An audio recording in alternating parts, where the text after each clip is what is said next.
It's Friday. I just got back from vacation, and most importantly, it is the Martian's debut. What's going on, guys? It's the King of 161st Street. I'm back with another video, and this is huge. The Yankees' top prospect, Jasson Dominguez, is making his debut. At 20 years old, he has only played 9 AAA games, yet is getting the call because the Yankee season is all but lost, and we kind of need to play some of these younger guys. What to expect from Dominguez? You're seeing with Everson Pereira right now, a lot of the things they teach you in the minors is how to hit fastballs at the next level. It's a huge adjustment facing major league breaking stuff. I don't know if Dominguez is going to have as bad of a time as Pereira has, because Jasson Dominguez overall is just a better player than Everson Pereira. Again, we were putting the weight of the world on this kid at the age of 16. This kid is 20 years old. The mindset that we had back when we did sign him, the Mickey Mantle and Mike Trout comparisons, they're going to have to chill out. No one can live up to that type of expectation, especially at 20 years old. Remember when you were 20 years old and ask yourself, would I have handled being compared to Mike Trout and Mickey Mantle very well? You probably wouldn't have. So the fact that this kid has gotten here to this point is impressive, facing all this pressure. Now it's time for him to kind of prove himself in the major leagues at some sort of capacity. I expect him to be a lightning rod on the base paths. I expect him to be awesome defensively and somewhat inconsistent offensively. Again, he has power. He can hit for contact, but the Yankees minor league system is a mess right now, so I'm not 100% sure what to expect out of him. He could come out of the gates and have a Gary Sanchez type run. I wouldn't be too surprised by it. Or he could come out and look a little like what Everson Pereira is looking like right now and what Aaron Judge looked like in his first year. I also wouldn't be surprised. Look, he's only played 9 AAA games. And yes, he has been electric in those 9 games. He has made those AAA pitchers look stupid, but it's still only 9 games. Is it too early for him to come up? Possibly. Should they have kept him in AAA for the rest of the year? Maybe. But again, something the Yankees said when they brought up Volpe, which a lot of people missed during the video, because it was a very heartwarming video when they brought up Anthony Volpe. People missed what Aaron Boone actually told him. Aaron Boone said to him, straight up, you're probably not ready. We like where your development is going, and we want you to develop at the next level. That's sort of the mindset when it comes to these guys now, is, okay, we don't know how much we can get out of you in the minor leagues. We don't know how much potential we can get. So we're going to try and tap into that potential at this level. It's a learning process. And Volpe did not have the luxury of having this August to September of playtime in the majors. A guy like Judge did. A guy like now Dominguez did. A guy like Gary Sanchez. These guys had a chance to learn how to play in the majors before their official rookie season. Anthony Volpe did not. And that's why, for the first portion of the season, he looked like absolute dog shit. Is because, again, he didn't know what he was doing. 22 years old. He's a young guy. You're expecting him to adjust like that? No. It's going to take time. And it's going to take certain adjustments, certain tweaks.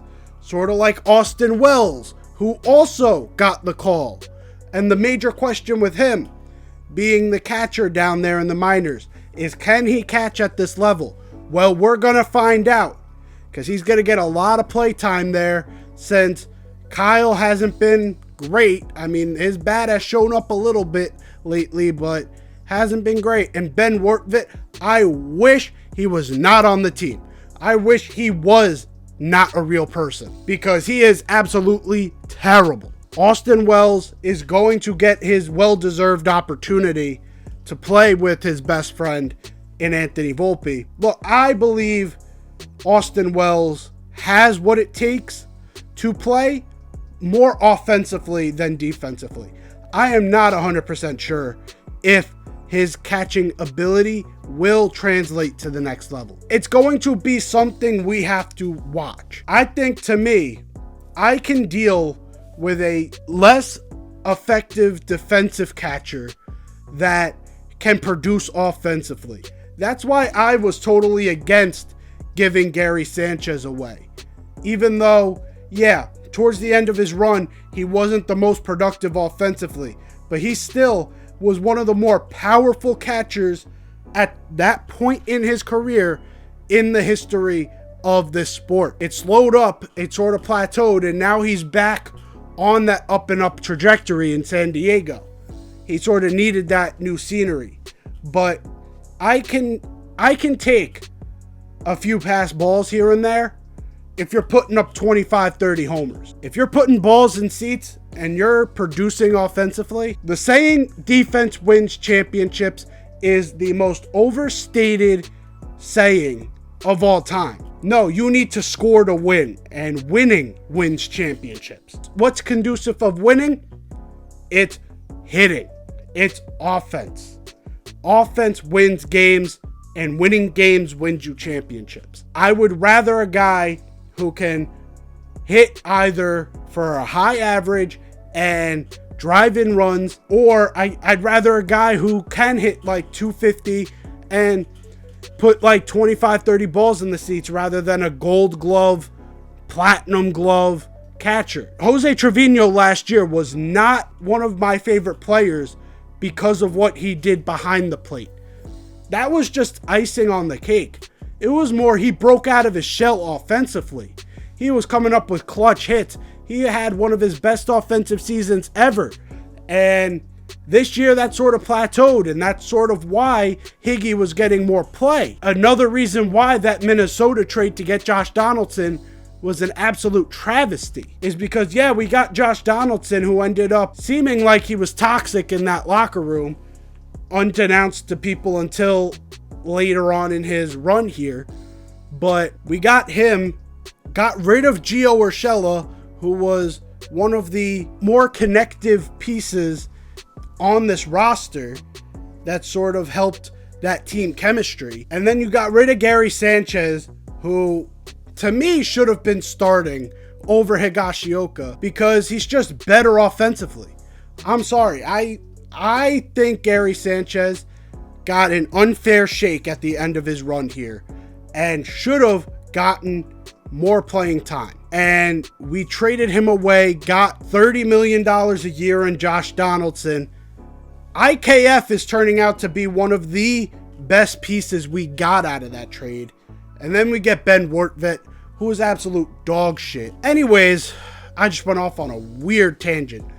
But that's all to say, if the bat performs for Austin Wells, I can handle the glove not being fully developed yet. How are they going to attack Jason and Austin? Basically how they're attacking Everson. It's going to be a heavy diet of sliders and curveballs all throughout their run. It's going to be up to them to either spit on those pitches or take them the other way and prove to them they got to throw fastballs. If these hitters don't earn the pitcher's respect, these pitchers are not going to respect them. Jason Dominguez might be one of the hottest prospects. Do you think Justin Verlander cares? No. He's going to go, okay, cool, he's a rookie. Let's take advantage. I'm very excited for this, and his Bronx debut seems like it will be Tuesday. I will be at the stadium, and I'm going to try and record for you guys at the stadium, so keep an eye out for that. But anyways, just a quick video to sort of talk about Jason Dominguez coming up, what to expect, and my opinions on them as players. Hopefully you enjoyed. If you did, leave a like down below, and I'll see you guys next time. Take care and peace.